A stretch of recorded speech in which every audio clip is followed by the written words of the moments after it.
I'm Arthur Moats, and I'm here to tell you about my new book, The Moats Theory of Life. If you haven't picked up a copy yet, I strongly encourage you to. This book not only is a fun read, but it's a guide to helping you become a person of impact and inspiration. If you are ready to take the next step to improving not only your life, but those around you as well, go get a copy of The Moats Theory of Life, and it's available at moatstheory.com.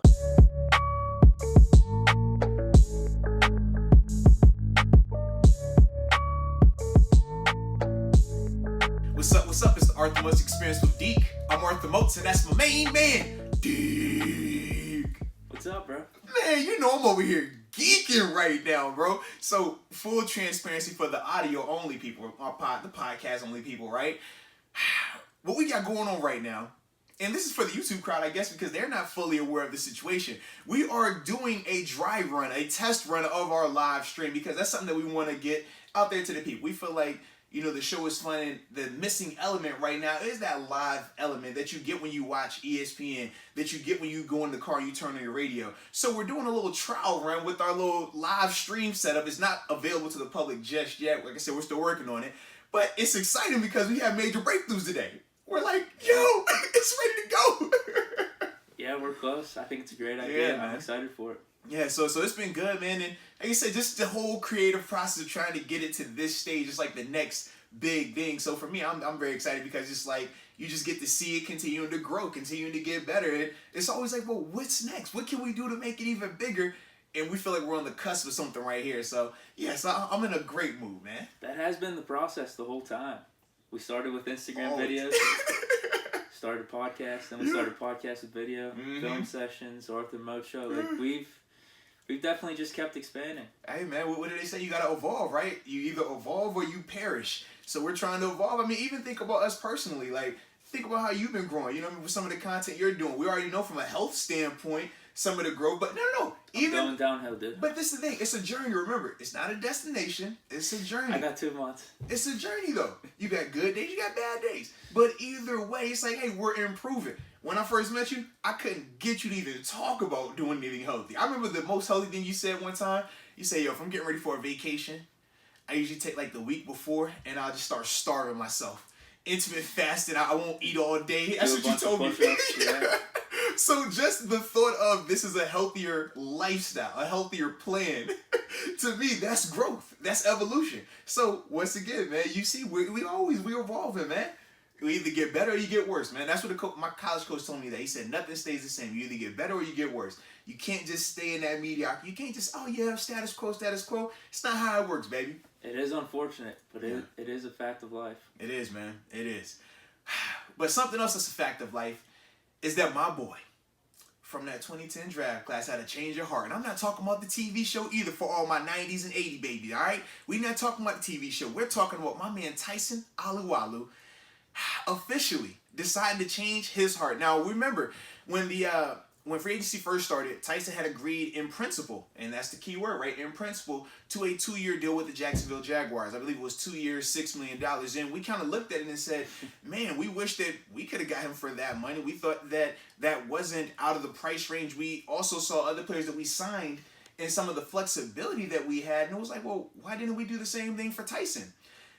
But now, due to some crazy circumstances here, Tyson was ultimately able to change his mind because he never flew down to Jacksonville to actually sign the contract. And due to the full court press of his teammates and coaching staff, they were able to sway him to ultimately decide to stay in Pittsburgh for another 2 years, which is huge. And the backstory behind it, I talked about a little bit with the reaction, and I'm sure, I mean, it's out there by now, but he had COVID. He had tested positive for COVID, and that was ultimately why he couldn't fly to Jacksonville, and ultimately led him to be in here just sitting around for almost 10 days now. And his teammates were like, yo, hey, man, you haven't left yet, baby. You haven't signed anything. Nothing's official. Was good, you know? And it's funny when we talked about the whole purpose of agreeing in principle and how it gets a little iffy. And I gave you my scenario, right? About how, man, I had agreed on the deal, but then at the last second I flip-flopped. This right here is more in line with the Emmanuel Sanders, but even a little bit worse because at least with Emmanuel Sanders, it was similar to mine, right? Of the, all right, we're going to say we're going to go here, but last minute, all right, we flip-flop. It wasn't the long, week and a half of, all right, man, this is a done deal. It's over, out of sight, out of mind. Tyson hit us with the out of sight, out of mind. I'm supposed to have been signed this a week ago. Boom, I'm back. That's a good point, too, because maybe the Jaguars, they use their free agency plans accordingly from that point. Like, hey, we already got Tyson. We're good. We don't have to worry about a defensive tackle at all. And at a very affordable rate, so you knew money-wise if you're Jacksonville, you're like, well, this only costs X amount on the cap. We could do this and this and this. And now you're like, whoa, we have issues. Houston, we have a problem. What's funny, too, is the connection to the Jaguars. You've talked about it with the Bills. Absolutely. Like, there's a certain place in your heart for the Bills. There always will. Absolutely. That's the team that drafted you. In this case, though, how is Jacksonville feeling about this? Well, yeah, that's from a fan base from standpoint. Tyson, he's probably like, I still got love for Jacksonville, but for Jacksonville now, it could definitely be a little. You already left us once. Yeah, two then times. Then you said you were coming here. Yeah. Then you bounced after 10 days. Crazy. We're good with it. I mean, I think you made the best decision. Oh, without a doubt. I mean, we love the pick. We love the move. And that's why it was funny because I said, if this is the reverse, we are bashing that player.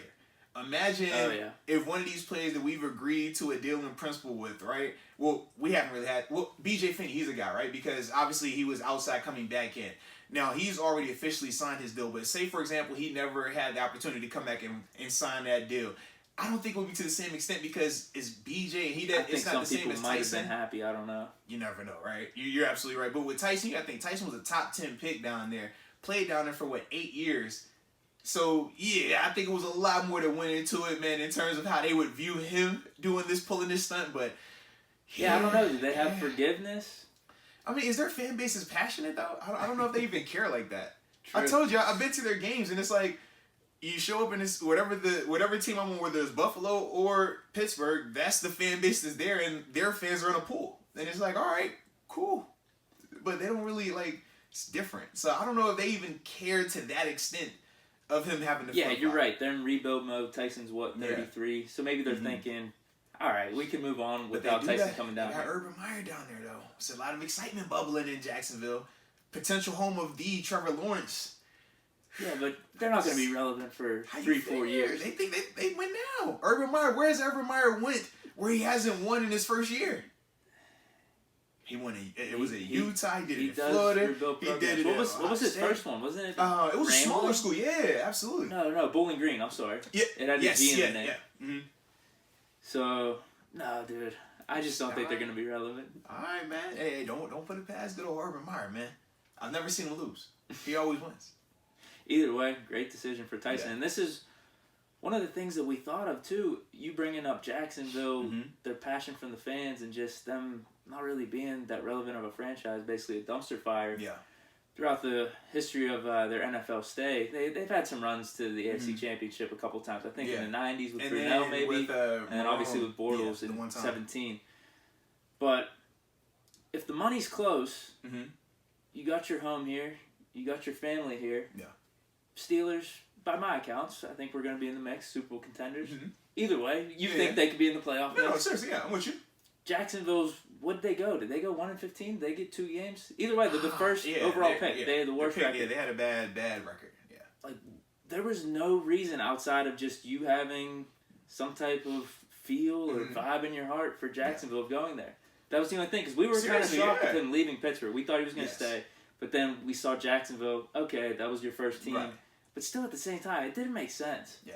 Well, and I agree because if it was your first team, but it was still the same coaching staff, I think that holds a lot more weight. Right there, I think ownership is the same in terms of Shad Khan still being the owner. But in terms of Tom Coughlin was there for a little while. In between that, it's a different guy that's doing the football ops now. Obviously, Doug Marrone's gone as well. So that's a total different regime now. 2 different regimes. The regime that drafted Tyson and the people that were there with that. Then once, because I want to say it was Del Rio that was the coach down there. This was before he went back out to Oakland, if I remember correctly. You know what? We have this computer real quick. Let's check that out. But if I'm going to bet, I'm going to say he was definitely there for Tyson's maybe first 3 or 4 years, I would say. Yeah, because when did he go out to Oakland? Did he take a year off? Let me check real quick. I'm saying he was fired in 2012 or 13. So Tyson might have had 3 years, if I had to bet money. All right. What are you thinking? I'm drawing a blank on off the top of my head. You're struggling on this Google search too. Oh, no. Because I was trying to figure out where I wanted to go from a website standpoint. They'd probably make it the easiest. Because it gave me Wikipedia. And I was like, I don't trust Wikipedia like that. You got to go to Pro Football. That's the only one to go to, baby. Who are you looking? Are you looking up through Jacksonville, or are you trying to click Just on Jacksonville? See, they may have a Jack Del Rio profile though. Let me see. Yeah, I'm not worried about Jack Del Rio. I'm trying to see who the other coaches that were up there, though. That's what I'm saying, like, during that time frame. Yeah. Yeah, so yours is the most efficient way. But I'll tell you Del Rio. Yeah, Del Rio. 2011. Yep, and then it was Malarkey. Oh, man, he had Malarkey. Yep. Gus Bradley for a couple of years as well. Yeah. So you got to think, man, this is too... Yeah, there's no continuity. It's one thing if Pittsburgh was the first team that drafted you. Yep. Mike Tomlin was the coach. And then you leave. Mike Tomlin's still the coach. Like a lot of some of these players that we're talking about with free agency, like Le'Veon Bell. Yeah. Mike Tomlin's still the coach. There's continuity here. This is why it makes sense. Tyson and the Jaguars, when you really break it down, it still wasn't adding up, which is why... And it seems like everything that's come out afterwards, he wanted to stay. His family wanted him to stay. Yeah. So what was at play here? Did he just want the extra money? I don't know. I mean, like I said, for some people, number one, location is key. I don't care what you selling me about Pittsburgh. Jacksonville has way better weather. City. Like I said, Jacksonville has way better weather. That's all I'm throwing out there, all right? So that could definitely be a part of it. Like I said, for him, also, I mean, he's still... Like I said, when you play somewhere for that long, you're going to still have ties to that community. No different than how I am at JMU or in Buffalo. Like, I still have ties to those communities. So, for something that could be, that was weighing a little bit heavy on him that he might not have shared. Like, I don't know it enough to that extent. Sure. But that could have been, that could have played into it. You just never really know. And then opportunity-wise, he could be saying, well, I got a better opportunity to be, a 4 or 3 down player versus here. I'm going to always be limited to what? 40, 50% snaps. Tops. Yeah. Right. Because we know Cam and Tua got to be on the field. So that could have played into it as well. We don't talk about that a lot publicly. And knowing Tyson, he would never say anything like that publicly. But trust me, as a competitor, we all want to ball more. You don't have productive season after productive season and feel like, oh, I should be playing less. You feel like, no, I should be playing more. So that could always be a factor as well. So you just never know all of those things that kind of went into it. But either way, I'm just happy that, number one, he was confident enough in himself to say, well, you know what? I don't think I made the right decision. I want to change my mind. Because it's not easy to do. Listen, when I had to make that call to Atlanta and let them know, like, it was awkward. Because, like, part of me, you happy because, like, dang, I got to do all I wanted with the team I wanted to be with. But the other side, you're like, I gave my word. And and they felt like, we're good. We got the guy that we wanted. So to call them and be like, I appreciate y'all, throwing me this money, going to bat with the negotiations. This is your second time around trying to get me. Like, I appreciate all that, but I'm going to stay here. You know what I mean? So that takes a lot. So for Tyson to do that, it's like, man, I commend you because I know that feeling. It's not easy. But you made the right choice. And the reason I say that, regardless of what happens the next 2 years, if he gets cut, if he makes all pro, it doesn't matter. The reason why I say he made the right choice is because it's something that he can be happy with. Sure. And that's the one thing that you got to always do. You got to do what makes you feel happy. Because if you make that decision based on your family only, but not Tyson, if Tyson or any outside factors, if you're trying to please Jacksonville and say, like, hey, man, I gave my word. I don't really want to be here, but I'm going to keep going through this. You're going to be miserable, probably. Right. Or vice versa, right? If it's like, his wife and kids want to stay in Pittsburgh, but he's like, I hate showing up to work here every day. Then it's like, how does that benefit him to come back for them? So that's why I say, like, this is the right move because this is what he truly feels he needs to do. And that's why I can respect it, man. Yeah, definitely. Yeah, but definitely glad he's back in Pittsburgh, man. That takes a huge weight off our shoulders. Yeah. When we get back to, like, when we talk about the X's and O's element of it, we were, spitballing about the potential hole that he created, and we're like, Bugs or Davis. And we even joked about, just put Wormley in there, even though we know Wormley's not built for that. Just throw anybody, because it wasn't very glamorous at the time. But now, when you have Tyson back, and Tyson is nose tackle number 1, well, I love the depth behind him when you got Davis and Bugs, and whichever one of those guys continue to ball out and grow could potentially push Tyson, right? To either make Tyson play better or surpass him, whichever one. But I like it a lot better now than prior to that, of him being able to come back. He's up there in age, but anyone that watched him play, that was probably his best season in his NFL career last season. It surprised everyone, I think. I know he played pretty solid for us in, like, 2019, but, man, like coming out of nowhere. Mm-hmm. We were talking about him in the first 3 or 4 weeks. Like we made it a point to do like little segments, 3 or 4 minutes. Like, bro, like he's jumping off the screen right now. I know Bud Dupree's playing awesome. T.J. Watt. We're seeing Devin Bush. And we even saw when Vince was getting, he was leading the league in tackles for loss. We'd always talk about how Tyson's the guy who's right there making plays with him every time. Yeah, like defensive line and that front 7, 8 was just crazy. Was it what was it Baltimore when he got hurt? I feel like whenever he got hurt, and then after that, Devin got hurt, and then Bud got hurt. It was just like one thing after another after another. But when they were healthy, it was different up front, man. Yeah, if he could be 90% of what he was last year, that's definitely worth it. Isn't it a little bit less than what his contract was with Jacksonville? I haven't saw the. I don't know the details. I don't know the details, but worst case, I just know it's a 2-year deal. That's worst case, it's the same deal. We have all this cap space now. Mm-hmm. I know he was on the team last year, but still, this is a nice little move. No, without a doubt. Yeah, I mean, he was gone. He was a part of the list of people. Yeah, I guess. Yeah, you could basically. He was a part of that. Wrote him off as like, hey, he's a Jaguar now. Right. And that was a part of the reason why we viewed our free agency the way that we did a little bit. He was another one of those people where we're like, you lose Vince Williams by releasing him. You lose Steven Nelson by releasing him. You let Mike Hilton walk in free agency. You lose Bud Dupree. And now it was like, oh, you also lost Tyson. It's like, dude, these are 5 starters or starter snap guys, you know, in terms of the volume of snaps that they're playing and stuff. And we're like, the guys you're replacing them with are very inexperienced. Regardless of how good you think they can or can't be, they're very inexperienced at the moment. So that's why a lot of us were concerned. You saw how I was. I was doom and gloom. But now this is a nice piece to that puzzle. This takes one of those issues and minimizes it now. It's one less thing we have to worry about. And now, even though we still have our significant focus areas in terms of running back, O-line, inside and outside linebacker, you still, or in secondary as well right now, So it's like at least it's one less thing, though. It's one less thing. You don't have to include nose tackle as well now. So that's the way you got to do it, though. The closer it gets to the season, the more of those things you want to check off the list. Now, we know we still have time through free agency, even though, once again, all the reports are coming out that what time not going to be a lot of movement, man. What day did we talk last? It was Wednesday. Yeah, When that got signed. Mm-hmm. Oh, and that killed me, too. And did you see the money? And we literally haven't made another move. Did you see the Fournette money? I actually didn't. Dude, I think it was like $3 million. It was like, once it was like 3. Yes. And I was being like, 5. Come on, man. Come on. We couldn't do 5. Like, what are we doing? It seems like we're really high on either Harris or Etienne, though. It really seems like we're going to pick a running back in the first round. Which I would rather have Fournette. I would, just so we don't have to worry about that with the draft. Yeah, because I was trying to see. I think he even signed, was it a 1 year? I think it was like a 1 year 3. Here we go. You know AB's resigning too. Yeah, his deal is worth up to $4 million with incentives. Like, bro, an incentive-based $4 million. Like, come on, baby. That hurt. But going back to what you just said too about the team being high on Etienne and Harris, they do appear to be higher on Harris than Etienne. But it seemed last week it was Etienne. Maybe it's because he just said his pro day, but now it does seem like it's Harris. Say the people I've communicated with, they all feel it's Harris. But the funny thing is, they still don't think they're going running back at 1. I'm just throwing it out there. Yes, they do not think that. Trust me, yes, that was my reaction to them. Like, what do you mean? Like, it has to be running back, right?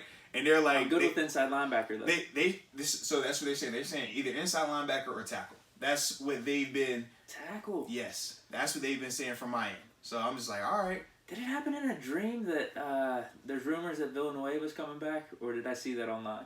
I don't hear about that. It wouldn't surprise me though, but then, it probably came to me in a dream last night. But if he comes back, well then obviously you can move tackle off that list. But from with the people I've been talking with, that's what they've been saying: linebacker or tackle. That's what they're thinking. You know what the headline? Dude, this is crazy. It was because honestly, probably if I type in Villanueva right now, this is hilarious. I think the headline was almost like a Tyson Alualu situation. Okay. Steelers.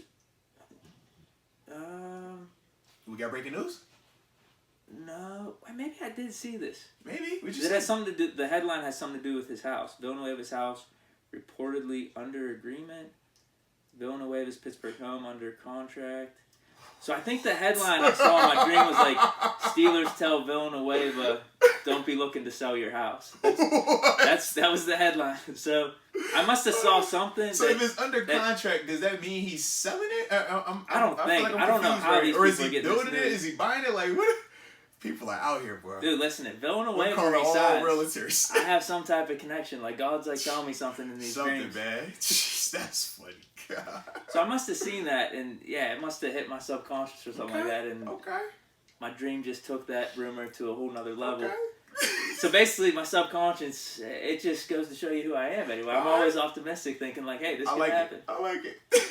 And it is funny how just let a little time go through. We see how scarce our O-line was looking. We're like, Al wasn't that bad. He could come back. Can Al come back? Al, come on, pull up. Yeah, it's crazy. Well, here's the thing too. If you actually look at the left tackles that are available, it's bad. There's like very bad. 5 or 6 right now, and all them guys are pretty much trash. It's very bad. I know people have talked about Eric Fisher. He has the name, but I watched some of these Le'Veon Bell like highlights and stuff. He was getting torched. Yeah, it's very bad. So yeah, Al wouldn't be that bad. Yeah. We'll see. We'll see if my if my breaking news happens. I was gonna say I like Mitchell Schwartz, but problem is he's a right tackle, and we're good on right tackle. He didn't sign yet. You were high on him last year. Yeah, but the problem was this: he had back surgery. Okay. So that's why he ended up missing the Super Bowl and the playoff run because they thought that it was one of those things they could just rest him. Yeah. And as he continued to rest, it never got better. So the procedure, they said it's not major, and he'll be good to go by training camp and all that type of stuff. But I know that's part of the reason why he hasn't signed just yet. Okay. Yeah, but like I said, we'll see if anything happens. I'm after those conversations, I'm not holding my breath about free agency moves right now, unless it's homegrown. I mean, if they re-sign Al, like that'll be a surprise. But I don't think it's gonna be another like significant signing from outside. I told you, I'm not gonna be thrilled if we don't make any more moves. I'm not, but I'm still gonna hold on to the hope. Yeah, we'll be fine. Hey man, make some good moves in the draft. Benny Snell steps up. Whatever it is. It is. Something. McFarland becomes Kamara 2.0. Ooh. Claypool, bona fide number 1. I talk about it. Claypool becomes the real Megatron? That's going to be tough. But his rookie numbers were better. Mm-hmm. Numbers don't tell everything, though. I mean, you're right. Calvin Johnson's the Hall of Famer. For a reason, first ballot. I do think Claypool could be a stud, though. So we'll see. All right, I'm with it, man. Do you want to talk anything more about Steeler roster moves or free agency? Because whenever you were talking about cornerback, I thought of this. Because I think it came in an interview with Cam Sutton. Did you hear about this? I'm aware of the interview. I didn't listen to it all the way yet. Did you hear the soundbite or see the soundbite? I didn't. Come on, man. It was wifey's birthday this weekend, man. Okay. You know what I was on this weekend, man. Yeah. I was the love doctor. Hey, now. Hey, girl. Hey, girl. You so beautiful. You so fun. All right, go ahead. Let's get back focused. He said he's ready to be the starter. He said, like, there's no doubt about it. Like, this is where I step up. Yeah, he believes that. The Steelers believe that. Then, yeah, we're not going to be really looking at cornerback. Yeah, no, the funny thing was I didn't see his direct quote, but I saw the meme off of it. They were like, or it wasn't a meme. Somebody was tweeting just like being funny. They said, reports are coming out that the Steelers are very confident in Cam Sutton. They feel that, and they said some within the organization even believe that Sutton is an upgrade over Nelson and makes the cornerback position that much more solidified. And then they the source was Cam Sutton. It was like, got you. Yeah. Cam Sutton says the secondary solidified. We're good at corner. Cam Sutton says this. No, but no shot at Cam. It's great to have confidence. I love that. You gotta have that confidence. Yes, indeed, especially at corner. He you gotta have that confidence, man. Cam Sutton on starting role. I'm definitely coming for it all. Mm-hmm. Which you should be. I mean, trust me. When you get re-signed, you always feel like, hey, man, they're bringing me back for a reason. They want me here to compete. And you talk about these things during your negotiations. I'm sure Cam Sutton, he's not throwing out starter if that wasn't talked about, extensively in those negotiations. You notice he never talked about being the starter beforehand, right? You never heard starter come out his mouth any of this other time while he still was having a great role and still producing things like that. But when you have those negotiations, it's a different level of confidence that you come out with. When you know, all right, we're going to pay you this because we view you as this. There is no more gray area. So for him, he's saying that because he knows, like, yo, they really value me and look at me that way based on the money that they paid me. Now, what he has to realize is this, though. The money that they gave you is, I'm kind of confident in you, but I'm not 100% confident in you money. He's looking at that money like, this is 100% confidence money. So at least for the opportunity, though. No. This is why I say be careful.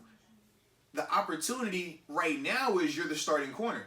But if they draft a guy, now granted, we don't think they would because they have other needs, but if they were to bring in another guy, whether it was in the draft earlier on, it would not surprise me either because they've done that. You've seen it numerous times. I mean, shoot, even the year when Bud got drafted, that was the year I signed my extension. Like, you see, like, they will do that if it's not the mega deal. Because his money is nowhere near Steven Nelson's contract or Joe Hayden's contract. Think about when Steven Nelson got released. What did we say? You should bring in either Casey Hayward. You got to look at Richard Sherman. And that's still in play right now. Right. But those are the guys that were like, yo, because you could just see the difference of the caliber. So even though Cam has his confidence, which he definitely should, and even though the team has shown confidence in him to an extent with the money, it still is hedged, right? The team is hedging their bet. They're like, we're going to give you this money. If it works out, we think it will, we're good. But if it doesn't, we got opportunities to make moves, and we're not going to be killed, tying a whole bunch of money into you on a per-year basis. Whereas the flip side happened in Cincinnati. With Mike Hilton, you saw, what did they pay him like? They paid him like, yo, we don't care. You're the guy. Total different job security right now between Mike Hilton and Cam Sutton. So just the way I view the second, I still don't think that the organization is 100% sure that Cam is the guy to bounce out there cornerback one, just based on the dollar amount that's with it. What if we draft the guy to be in the slot though? Mm-hmm. No, just you can definitely do that. Because they could be confident in Cam on the outside, but still address the cornerback position. Yeah, they got a couple of options, and like I said, it doesn't just pertain to Cam. This is gonna determine how they feel about James Pierre and Justin Lane. If they don't have confidence in those two guys, they could say, well, hey, we will bring in a higher end outside corner for a 1-year deal, have Cam Sutton play the slot again full time this year, and then next year we'll draft a corner that can play the slot, move Cam Sutton to the outside, and then the vet will be gone, and we're good to go that way. They got one option to go that route. They could say, okay, we feel confident with Justin Lane and James Pierre being on the outside, we'll have Cam stay on the inside. You can go that route.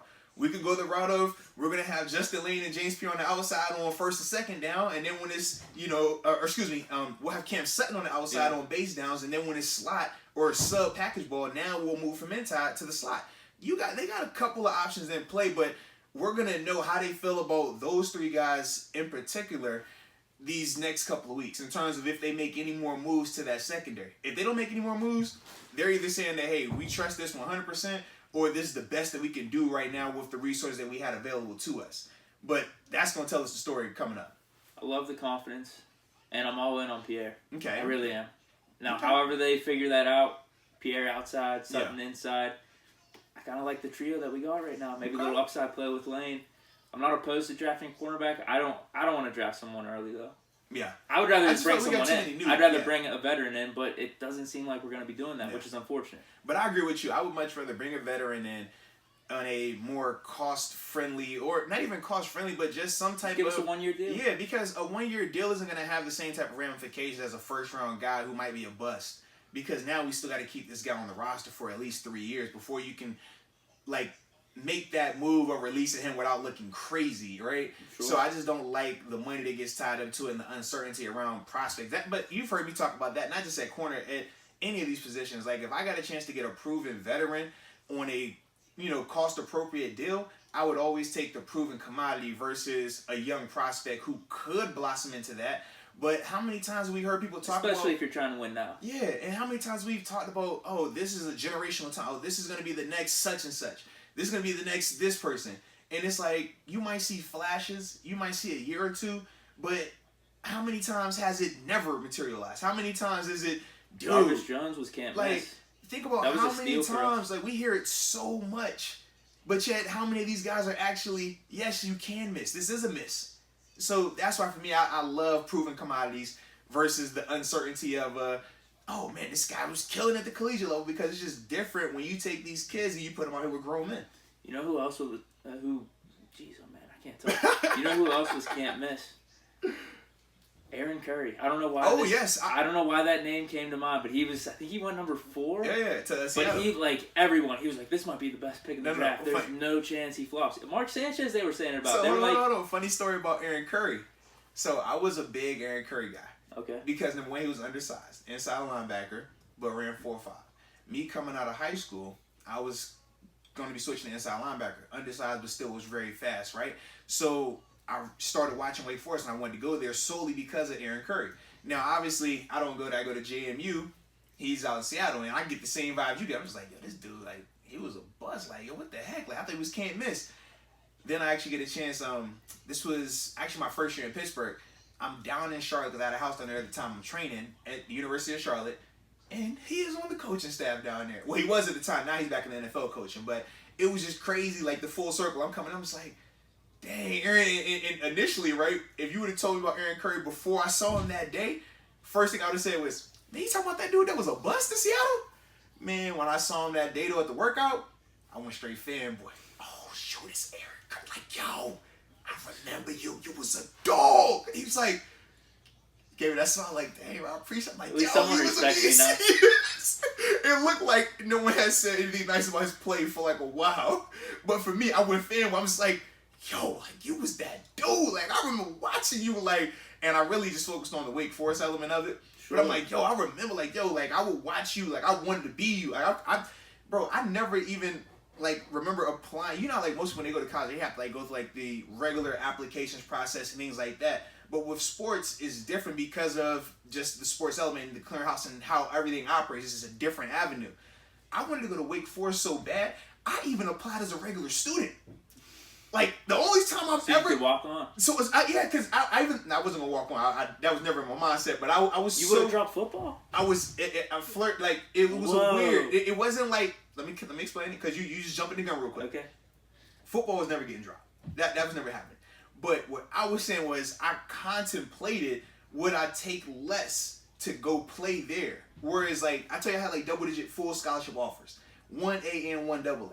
So for me to even be considering a school that wasn't going to give me money at the time, like, just let you know how I was feeling about that player. Gotcha. That's what I'm saying. Yeah. Not like, oh, man, like, I really, like, Wake Forest this program. Like, I didn't even like the program. I hate the uniforms.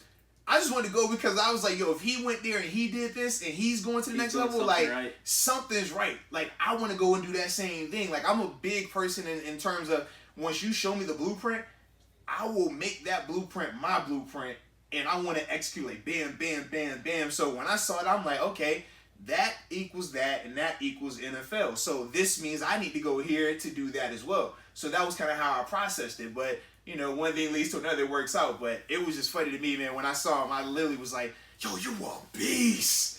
And if I was driving up there and you called me and said, yo, you remember Aaron Curry? Like, yo, that bum? You told me to do that? Man, he flamed out. He was terrible in Seattle. That's the first thing I would have said. But, yeah, you can just see how it works, man.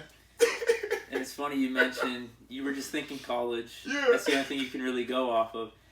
That's what some of these dudes, though, they're still legends. Like, Yeah. if you were going up to him, you'd be like, bro, you were a beast. Like, I remember Tebow, prime example, man. Johnny Manziel, Yeah. Bosworth, they made a documentary Seriously, on. Like, man. you could make a name for yourself in college. So many people have done it. Yeah, it's just unfortunate when Jerry it doesn't. Lorenzen, you remember him? God rest his soul, but it was the I know big you're talking about. quarterback He in was Kentucky. good. He was good at college. Yeah, at Kentucky, man. He was like, he wore like the 20. It was like 22. It was like the big fat quarterback. Like no one ever seen. Like he was nice. He went to the NFL. He played for Giants. The Giants. Yeah, he was straight. Yes. And he played in one of these random ass football leagues. Yes, but he was like the only time I remember Kentucky being good before they got like how they are now, where it's like you see them competing now consistently. Like Jared was the only one. I remember him. I remember him. Yes, dude. I should though because it seemed like he was a cult legend. Yeah, he's definitely a cult legend. Like he Was has he that that fat vibe. in college? He looked like, you know how big, like think about big and like Ben, like when Ben 10, 11 been like over. That's what he looked like, but bigger. You know what I mean? Like so you. It still made sense though if you saw it. It Pull was him up. Just yeah. Okay. Yeah. You can't go wrong with him, bro. Okay. Like because like extra meaty, extra beef. when you saw him on the Giants and some of these. No, in the NFL, he was like trying to get his body like better. Watch him collegially, man. Hold on. But no, what I'm saying is he sticks out whenever you saw him in some of those like arena football leagues. Yeah. And you're just like, oh wow, what's this? I've never seen this before. Okay. Dude, he's bulky in college. Yeah. But nothing like this. This is what I'm talking about. Like Seabass right there. Yeah, with Janikowski, man. the beer belly. What team is this? The River Monsters? Is that indoor? Looks like indoor. It's something. I don't know what this. I don't know if this is arena. Yeah, that looks arena indoor. But yeah, he's got the beer belly. Like this one, he's just bulky. He's like Beefy. thick in Kentucky, NFL. Let's see. Yeah, Yeah, he doesn't look that bad in the NFL. Yeah, From just NFL was these a better pictures. version of him. But you watch him collegially, you're just like, yo. But everyone knew who he was. Like, he was that type of dude. Well, especially with the 22. Yeah. So college-wise, yes, he's another one. You're going to know him if you were to see him. Obviously, he's passed away now, but he would be one of those guys as well. Is that all we got in terms of Steelers, free agency moves and I stuff? think it is for right now, man. But, excuse me, we still have NFL news, though, man. Yeah. Supposed to be happening sometime this week. The NFL is anticipating officially extending the season from 16 games to 17 games. Excuse me. Now, a year ago, this was actually right before before COVID and everything got crazy. The NFL and the NFLPA both agreed upon the new CBA, where we talked about how it helped avoid a lockout or a strike, and then from there, a part of their agreement was that the season would go from 16 games to 17 games. They were talking about reducing the preseason from 4 games to 3 games and things along that nature. We obviously saw them expand the playoffs. That was another part of that agreement. But it's anticipated that it's going to officially happen this week, because this is the first opportunity that the NFL has to officially expand to 17 games. They couldn't do it in 2020. They had to wait until 2021. But now is when it's available, and everybody's anticipating them go ahead and doing it. But I wanted to get your thoughts on it. Because I remember when we initially talked about it, right? It was kind of like the health and safety element of it, but the players went ahead and agreed with it. So less about the health and safety thing. We're seeing a good amount of players voice displeasure with the 17 game. Alvin Kamara was a prime one, and then obviously Ronnie Stanley, the tackle in Baltimore. They've been very vocal about their disdain for having to play 17 games. But knowing that they all agreed upon it, how do you feel about these guys voicing their displeasure with it now that it's about to happen when they already agreed upon it? I actually don't mind them voicing displeasure or their opinions on it at all, because actually I agree with them, not from that standpoint. Though. Okay. They're probably thinking, this is my job, health and safety, extra work, whatever it is. Mm-hmm. That doesn't really bother me. I just think they had it perfect with 16. As a fan, I think 16 was perfect, and then the 6 teams making the playoffs was perfect too. So I was disappointed when they went from 6 to 7. I mean, I guess unless the Steelers benefit from that and make it as the 7th team, or somehow we make it on the 17th game. Yeah. That's obvious. But as a whole with the NFL, there's something to scarcity. That's the one thing that no one was saying about the NFL. Yeah. Outside of, listen, I'm gonna watch. Let's just be straight out. I'm gonna enjoy the extra game. But whenever you were talking about the NFL in totality of what things need to be changed, what could they do to improve, you were never saying, hey, let's add an extra team to the playoffs. Let's add an extra game. Because it was perfect. There was something to that scarcity. Definitely 16 games, 6 teams. It felt like those teams that got in deserved it. Yeah. What do we say about the NBA, the MLB, the NHL? Oversaturated, man. Oversaturated. Yeah. Too many games, too many teams make the playoffs. Doesn't really feel like the regular season matters. Yeah. The NFL was perfect. I mean, think about even as exciting as the NHL is right now, with them condensing the season to 56 games, it still feels like it drags on at times, man. Yeah, so just from a viewing standpoint, the storylines and as the season goes, that's why I'm disappointed in it. Because I don't know what the line is, because I think they were talking about 18 games. And I think that's even more. 18 is what they have been pushing for since 2010 when we had our lockout. That was the sticking point for us. We were like, we're not playing that many games. Now, that was supposed to be the sticking point this time when they were like, we're going to go 17 games. But I forgot what was the leverage that they had that ultimately got the players to cave. But I also remember when the vote happened, how a lot of us former players were a little upset at the fact that I think it was, I forgot how much percentage of players didn't even vote. Like, they didn't even vote yes or no. Yeah, it was like, I think 50% of the players didn't even vote if they wanted to go forward with this or not. So, for me, that's why I had the bigger issue with the players voicing displeasure now, because it was like, you have the opportunity. When we talk about scarcity, I understand everything that you said, right? And that makes sense from our perspective, just in terms of the viewer, right? Yeah. Less is more sometimes in terms of just the product. But in terms of them complaining about it, I'm just like, bro, if Deke, if I come in here, like if I talk to you and I'm like, hey man, are you okay with coming in here 3 days a week? And you're like, yeah, I'm good for 3 days a week. And then when it's time for you to start coming in 3 days a week, you're like, dang, man, I wish we could go back to just 2 days a week. Like, this sucks. Like, man, what about my health and safety? I'm like, but you already agreed upon it. Yeah. So, like... No, you're right, for sure. That's been my biggest issue with it lately. Like, we spoke our piece on it beforehand. And I agree with you even when you said it then. I agree with you when you say it now in terms of we don't need to have a 17, 18 game season. I feel like the NFL was perfect where it was at with 16. Even when you added the extra playoff team this year, it was cool. We enjoyed it, but I personally like the two team buys. I like that, the 1 and 2 seed, because it still is, I don't know, it's just weird to say, but in certain instances, the top 2 teams should be rewarded. You know what I mean? Like, and I feel like they should have been rewarded in this scenario, whereas you could be the 2 seed in the NFL right now and it doesn't matter. Like, it has zero impact. So to me, I'm just like, I didn't need that. That wasn't a selling point for me. But now when you just see them continuing to add, it's just like, it's a slippery slope. Yeah. I think 16 and 6 was perfect. 17, you know, it's going to go to 18. And for the NFL, I mean, this is monumental in terms of the change. The first time they've changed the season list since 1978. There's been 2 seasons that had to do with lockouts, but other than that, it's been 16 games for always. Yeah. What would this be? 40 years? Yeah, since, like I said, since 1978. So and it's been perfect. Yeah. It's a long time. Yeah, it upsets me a little bit. So maybe that's why I said with them voicing it. Yes. Yeah, with them voicing it. Like, I agree with the sentiments, but you're right. Their reasoning's different than mine. Right. And yeah, if you agree upon it, it's like, hey, what can you do? Yeah, because I'm like, for me and you, we have all right to be.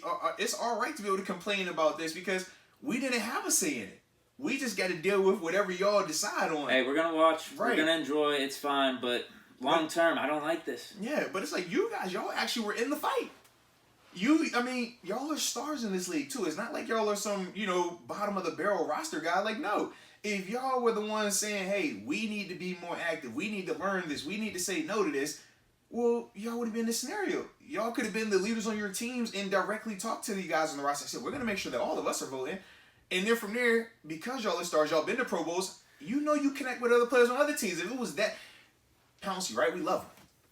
And even though at times his message might have been a little different than what everybody else's was, the one thing he did through it all was he was vocal, right? He was going to let you know what he thought was right and what he thought was wrong, even though his method might have been a little too aggressive at times. Like, he's like, yo, this is why we should not take this deal. This is why this deal isn't good. So if he were to complain about this right now, I'll be all for it. I'm like, absolutely. You were busting your butt to make sure you could do what you could do. But these other guys are like, bro, where was that at? Where was that energy at when this was happening? So I don't want to see that now after the fact, Yeah. I don't know, dude. I just really don't like it. I just really don't like it, man. Because you can't go back now. No, cat's out the bag, man. Yeah, right. Because whenever you go to the next agreement, all your points that you brought up about, hey, you got to stand firm, you got to agree to it, make it a vote. Yep. They're gonna laugh at you if you try to bring up, hey, man, let's go back to 16 and 6 or something like that. They're gonna laugh at you because now it's already 17. What did Coach Tomlin say? You can't put the Jello back in the box, baby. That Jello's already out, man. You can't put it back in the box, man. Yeah, just try to not get it up to 18 now. Right, but. It might. I mean, it probably will. Slippery slope, man. It is. It definitely because the whole argument, I remember in 2010, what we kept saying was just a health and safety standpoint. And we did the math on it where we said basically if the average career span is this with being 16 games, when you add that 17th game, the percentage of your risk and how we calculated it out, it was shorten everyone's career by a year or two just based on the additional year, the additional game, how it would add up and because it was weird, we don't, one game isn't weighted the same as, one. It's not 1 for 1. We're saying, the equivalent of playing one game is, on your body, the equivalent of 2 or 3. You know what I mean? So, when we were doing the math on it, we could see why it didn't make sense then. One game added to 16 games, too. Yeah, when you're playing all those games in a row. Is that kind of what you're talking about? Yeah, and then when you do that for this year, then you do it again next year. And then because at the time, they were trying to alter the offseason stuff, too. And we're just like, yo, this is going to be too much, on our bodies. It's going to shorten our careers. Which, for the NFL, this is why we started getting mad. We said it makes perfect sense because we talked about from being vested standpoint in the business element, right? You got to get to that 4th game or that 4th year, the 3rd game of your 4th season. And how we talked about how the NFL can do different things to maneuver to keep players from getting there and how the benefits are set here, but yet the career span on average is here. You know what I mean? So you can just see how they setting you up where you're never going to be able to accomplish certain things. And we said, man, well, when you talk about adding a game, that's going to cut down on a lot of this even more, and you're not adjusting the qualifications. So you're going to put us at an even further disadvantage from the long-term health standpoint. And that was the big sticking point why we were able to make that thing not get advanced back then. But now to see it get passed and to see that half the guys didn't even vote, you're just like, bro, you don't understand what you're doing right now. Like, and I think with this, it was something initially that was going to benefit them. I don't remember what it was. I know like it was going to be no lockout or no strike. That was a big part of it. But it was something else.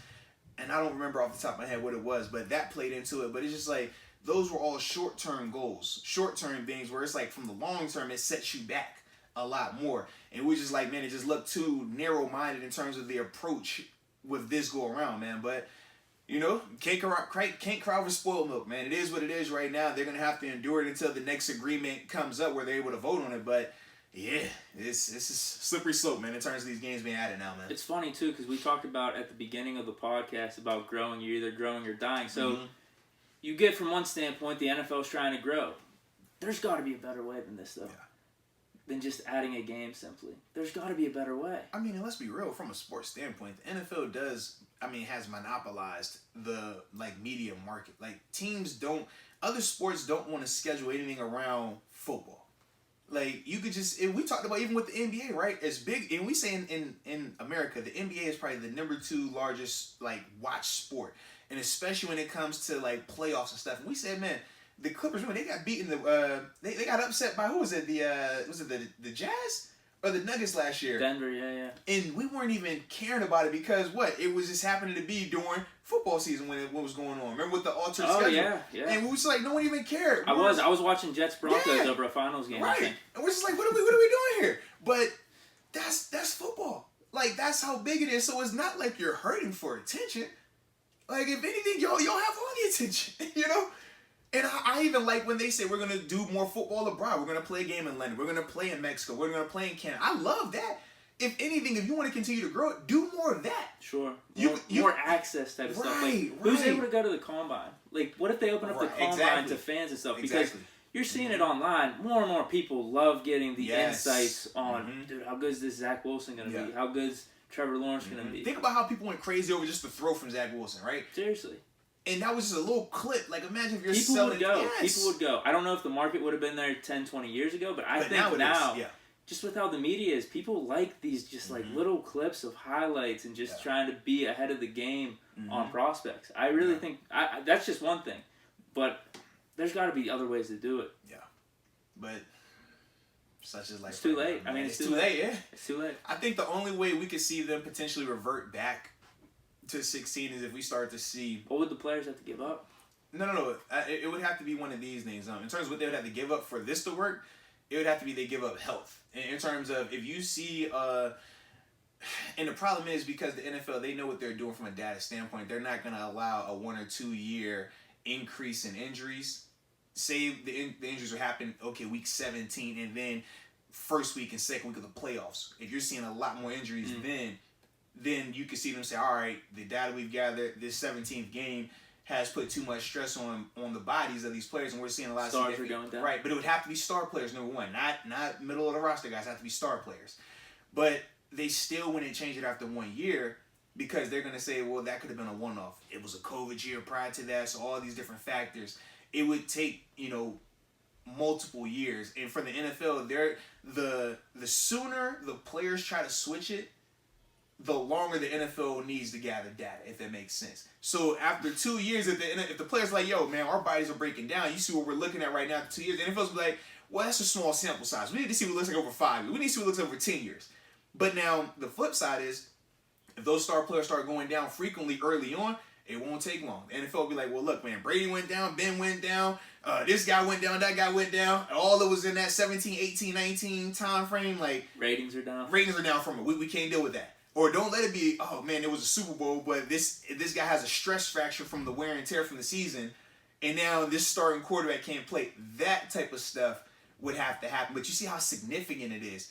And from the player standpoint, they're not giving up anything financially, but what do they have to give up? Their health. It has to be like that, because just them voicing their displeasure with it publicly, because they've already signed off on it by vote, they're never going to have leverage. And it's already the standard, too. Yeah. Like I said, if you're coming in and trying to reverse it, and you're trying to do these negotiations, this isn't going to be much of a priority for you. No, because it already wasn't in the past. Yeah.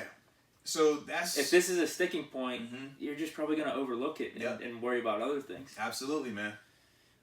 What else did I want to say? Oh, whenever you're talking about the injuries in the late stages of the season, like week 16, 17, I guess it would be 18 now. It's tough because you have the hard data, but there's always the other side of it. Like, can we really correlate this? Right. Because there's always going to be injuries. Well, yeah, and trust me, they try to correlate injuries for everything. So I remember they did a study. This would have been in 2012, where they were trying to figure out the safest field conditions to play on. And they would rate, okay, how many players have certain injuries, like lower body, ACLs, Achilles, and stuff like that. And it would go down. I remember in Buffalo at the time, we were like mad because they said we had like the lowest rated field just because of the amount of people who were having like ACLs and different lower body injuries that took place on that field right there. But even with that, you know what I mean, they were still kind of weird in terms of how they wanted to correlate. Like sometimes they would correlate it as a positive spin to redo the field. But then if we're trying to correlate it to say, well, hey, that means that all teams need to go grass instead of artificial turf, which we were playing on in Buffalo. Now they're like, well, no, that's a little different now. That data doesn't directly correlate to that. And we're just like, well, you just told us playing on this field turf is why we have a higher risk of injury. So if that's the case, don't tell me about changing my shoes. Why don't you change the surface to a safer surface? We know as players that grass has, the data is there. It lets you play a lot longer. It's a lot easier on your joints. You typically have less of those, structural injuries taking place on grass fields compared to your turf fields just because of the way that they're created. It's like, y'all know this. But the problem is it costs a lot more money to maintain a grass field compared to an artificial turf field or just an artificial field, right? So you can see why they're like, it doesn't make sense for us to go that route. We're going to tell you that y'all need to just change cleats. We'll get better technology. We'll catch up eventually. But we're going to do what's cost efficient for us. So you can just see some of those disconnects and stuff like that just in previous examples, man. Speaking of fields, I don't know what the hell they've been doing with Heinz Field over the past 5 to 10 years because it really holds up later in the season. Oh, no, it's better now, yeah. Dude, back in the 2000s, man, holy hell, that field was a mess. When we came here in 13, I think that was the last year before they did like a full they dug it up and did a full it's not Bermuda grass. I forgot what it is, but they put it in and now it has like it's similar to what they use in New England with the it's like sand in it and all that type of stuff, but it helps it with the extreme conditions that you play in Pittsburgh between like the rain, the snow, and stuff like that. But yeah, it's packed in way better because in the past, like when we came in 13, we had to wear these like special like detached cleats where it's like almost claws that come out your shoe because it was like it looked like beach sand and they just spray painted it. No, like you're looking at it, it's like, bro, this is not safe. And it was like right around midfield, and they were like, when we came because it was late in the year, they said, well, all right, on Friday it was, I think they said Friday it was like a high school championship game. They said Saturday Pitt played, and then we had the game on Sunday. We're just like, what? Like, this is crazy. And you could just see how destroyed the field was, and that's why a lot of players, especially during that time, hated coming to Pittsburgh to play because you're like, bro, this is a death trap. Like, this field is terrible, man. Like, the team is good, but the field is, like, just the worst ever. It was terrible for a good stretch of time. But now it just looks like when it just comes wintertime, it just looks like dead grass. That's all. But it looks like it's pretty stable, and you don't really see anything where you're like, oh, man, the field's really messing up the players out there. But even, like, after games now, and fans won't be able to see this because this is, like, typically 45, almost an hour sometimes after the games. Like, for us who have either family in town and we, take our folks onto the field, stuff like that, like, you can see them actually, like, re-rolling the grass out. Like, sometimes, like, if they know the weather's about to get bad after the game, they will literally roll that whole field up. It's crazy. Oh, wow. Yeah, they'll take it off to the side. Then once they're done, they put it back out there, do the re-side. Like, it's a cool process to see. But that it's stuff like that where you're just like, man, if y'all really value the safety element, y'all could do this everywhere, right? Because we know, okay, you're going to be a lot, just more healthy. Grass and maintaining it really well. Absolutely, but it does cost a lot more money to do that, so that's that part of it. But we'll see, man. I think we both agree, though, man, this is not going to go back down, man. What are we going to do? We're just going to watch the game. I mean, I'm going to enjoy it. I'm going to enjoy another good. Yeah, I'm going to enjoy another Sunday of football, but what does the Bible say? Something about being too gluttonous. look at this. I like woke Deke. This woke Deke over here, man. It's one of those things. We're gonna love it, but in the back of my mind, I'm like, damn, dude.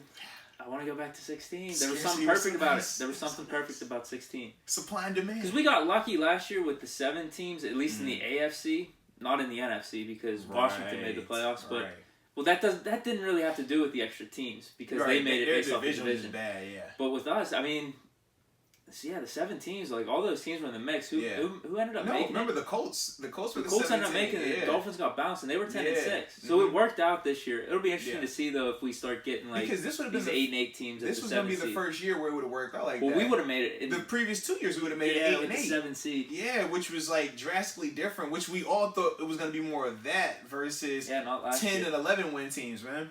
Well, and even actually the NFC with the 7 seed, Cardinals were in the mix, and they were still a solid team. I don't know if they finished 9-7 or not. I don't think they finished 10-6. Yeah, I think 9. But still, it would have been nice to see them in the playoffs. So it wasn't. Yeah, it wasn't one of those scenarios where a team made it and you're like, these guys don't deserve it. I'm sure we'll see that though coming forward. Hey, just give it a little time. Just give it a little time. It will definitely happen, man. That's happened, but it's usually just been the divisions, the NFC West, the Seahawks at 7-9. And NFC South. Dallas made it at 8-8 once, winning the division. Yeah, NFC South has done it. Sure, yeah, Carolina was 7-9. Yeah, absolutely. Yeah, they did it twice, though. They did it like twice. It's these NFC teams, man. Absolutely, because they hosted Seattle the 1 year. Carolina did, and it was like, yo, how you hosting your team? Your record's worse. And then we obviously know the flip side with Beast Mode and what they did versus the Saints that year when they hosted the game at 7-9. We're like, yo, what the heck? The Saints were a legit good team. They were like 11-5 or 12-4 or something. Yeah. It's a bad matchup, man. Yeah. It's a matchup league, bro. It's a matchup league. They didn't even have Russ at that time. No, it was a bad matchup, man. They couldn't stop the run. He put the team on his back, though. Yeah. It's like that, man. All right, so now we're going to talk these Pens, man. This is more like preview update because they obviously got action tonight against the Islanders. Games. Yeah. But, dude, they're currently sitting at third in the Mass Mutual East Division behind the Caps and the Islanders, who they'll play, like I said, they'll play tonight. But, man, the Pens, man, I've been really impressed lately because they went, I felt like when, right around the time we stopped talking about them as much, they went on a little bit of a losing streak, right? They had lost to the Bruins twice, and I think the Devils had beat them as well. But since then, they're 4-1 right now over that span. And the thing that's crazy to me is they've been doing this minus Malkin. Remember, Malkin's been out now. He's missed 6 games. Yeah, Kapanen as well. So they're doing this with a little bit of a unique style in terms of their lineups. But the thing that I've been seeing is, number one, Sid's been playing like he's supposed to, right? When you have other guys go down, your stars got to step up. He's been stepping up. His top line in terms of Gensel and Russ, I think they have 14 goals on the season, but they've been scoring a lot. Russ even had a hat trick the other day, so you can see their productivity as well. But to me, it's just as a whole, they're just playing better hockey right now, man. Even the power plays look good. We know how much they struggle with that as well. I just, like, to me, just seeing what they've been able to do. I don't know if it was because Malkin went down that they just feel like everybody's had to step up. We saw that when Sid had the whole COVID thing, where he didn't test positive, but he was a close contact, or wherever they wanted to have it. But even when he went out, we saw how everybody else kind of rallied around. So I'm like, is this maybe the same thing happening, just the reverse because it's Malkin now? Like, but either way, like, they've been really productive in that span right now. Yeah, it seems like everything's increased a little bit. I think the offense has gotten better. As weird as it sounds, because the offense was still playing pretty good beginning of the season, I think they've even gotten better to this point. Like, they're really explosive. Defense gotten a little bit better, and then the goaltending. Your boy, I couldn't believe it, dude. Yeah. Jari can't get a shutout. It's crazy. Crazy. Your boy gets a shutout. It's crazy. 4-0 against the Saints. It's crazy. Hey, I was actually, I forgot which NHL hockey, NHL Network guy I was talking with. And they were saying that they said, like, literally, the Pens have, like, the best goalies right now. Like, just their play, like, that tandem between Jari and DeSmith, like, it was like, it's just crazy to have that level of consistency. Like, it looks like they compete against each other night in and night out. Sure. Like, it's like, oh, you went out there and you had 30 saves? Okay, well, I'm going out here, I'm trying to get 31 saves. Oh, you had a shutout? Okay, I want to get a shutout. Like, it's a nice little thing they got going on right now, man. I don't know if it's just because I'm more of a Jari fan, but it does seem like he gets screwed with some of these shots and without doubt, defense when he's in. Yes. I don't know if I'm just looking for that, but he does make the way crazier saves over DeSmith. Yeah. it looks like DeSmith is, because he's limited, right, in terms of just ability, right? We said Jari is the more gifted goalie. But to me, I think because DeSmith is limited, he is extra fundamental with things, right? Even we talked about how he'll make a save where we're just like, I don't know how he technically, like, it looked like it still was going to go in, like, afterwards, but it's like he somehow saved it. Like, that's more of his style. Whereas with Jari's when we start talking about standing on his head. We're just like, bro, he making all type of saves. Like, it don't matter what it is. We talk about the 2-on-1s, the 3-on-1. Like, he going to find a way to get a save. And he's just like, yeah, that's nuts. And I'm still seeing that, though. As much as I am high on the Penguins right now, I'm still seeing just random stuff with this defense, dude. Like, Letang just getting blown by. Man. Wide open shots, rebounds, and stuff. But what can you do? You're going to find that if you're watching the Penguins. Yeah. And you're watching hockey throughout the course of the game, 3 periods, the other team's going to get chances. It is what it is. So it's just way different than what it was at the beginning of the season. Yes. I think the biggest reason why the offense has looked a lot better now has been because of their just play defensively. You think about how they've been way better, like I said, in terms of their killing power plays, right? They've also been a lot better when they're on the power plays. But from a defensive standpoint, they're doing a way better job of just being more consistent and being in the right places, right? Even though guys have been getting beat, right? It's nowhere near earlier in the season how you would just see just how many just 2-on-1s, 2-on-9s. You're just like, yo, this is too much. Or how teams were out shooting us at times. It's like, yo, we can't have that. Like, you can't have a period where this team has this many, this crazy of a shot on goal advantage like that. And you were putting the goalies in a bigger bind. They were having to have 30-something saves, and they were still allowing 3 goals or 2 goals. You're just like, yo, this is bad. Like, we got to defensively get in better position. It just looks like now they're playing a lot better from that standpoint. And it kind of all happened around when we said with the whole GM move and stuff like that, they've just been playing a lot more consistent and a lot better. Now, could it be because they got a former goalie that's in the front office now? Who knows? But either way, it's working. And I'm all for it, baby. I'm all for it. So, yeah, based off these standings right now, we're pretty much locked into the playoffs. I don't want to get too ahead of myself. You're definitely getting too ahead of yourself, man. Like, I like how you said, I don't want to get too ahead of myself, but we're pretty much locked into the playoffs. Dude, it's 56 games. We're sitting at third right now, but we're literally 2 games out of second, or 2 points out of second, 4 points out of first, but then you can go the opposite way, and we're right in terms of, we could be 6 points out, and then we'll be out of that mix as well.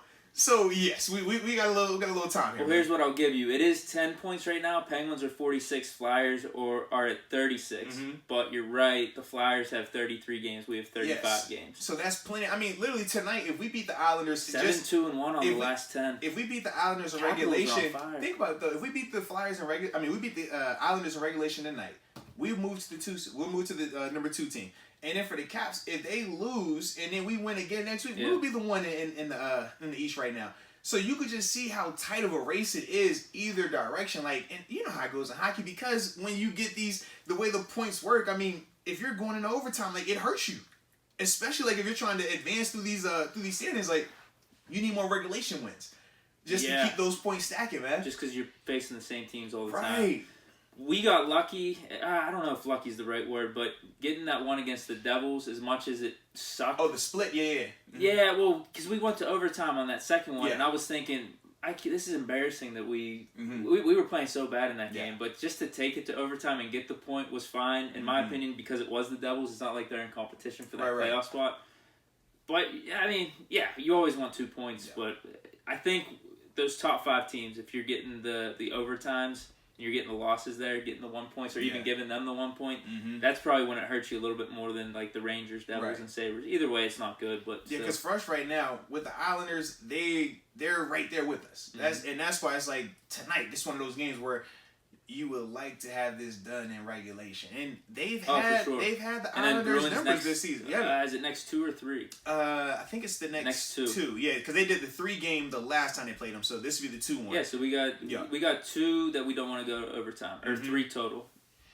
1 with the Islanders, 2 with the Bruins. Yeah, but like you said, man, you've spoken it already with the in terms of their series against the Islanders this year. They've been dominating them, man. Like, even though some of the games, I feel like they're always close. They've been really close. But we have been stacking the wins up against them. So it's been good, man. Just got to keep it going, man. Obviously, as long as you guys said, I mean, we know how we feel about him. As long as he's available, we're good. Shout out to him. He had his, was it 1,300 point, not goal, points. That was Thursday? Was that Thursday or Saturday?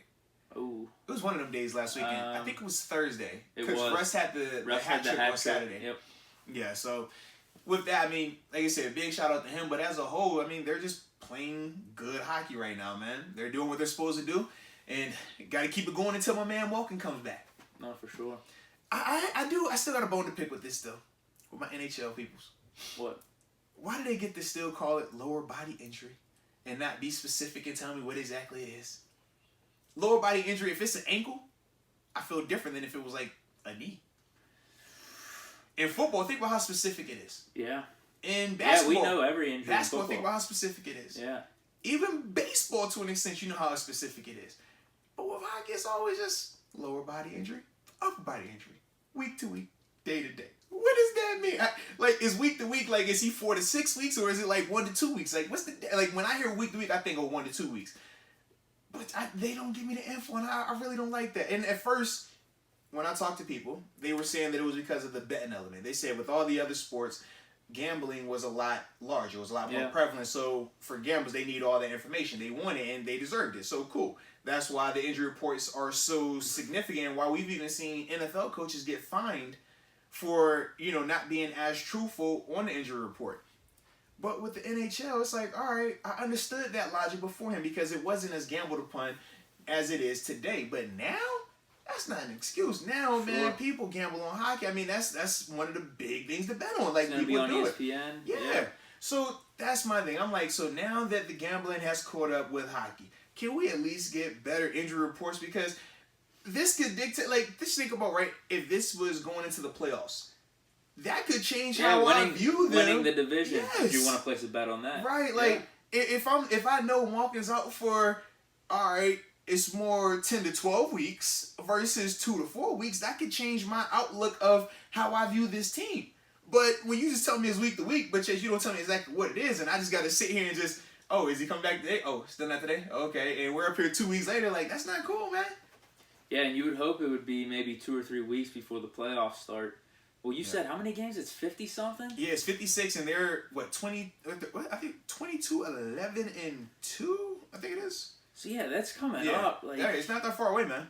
Yeah, if he's out for another 2 or 3 weeks, maybe that gives him a little bit of a ramp-up period. Yeah. But you don't want anything more than that. But think about, all right, we talk about the ramp-up or the opportunity for him to get back, but the flip side is, right now, we talk about how this team, they had to raise their play since Malcolm's been out.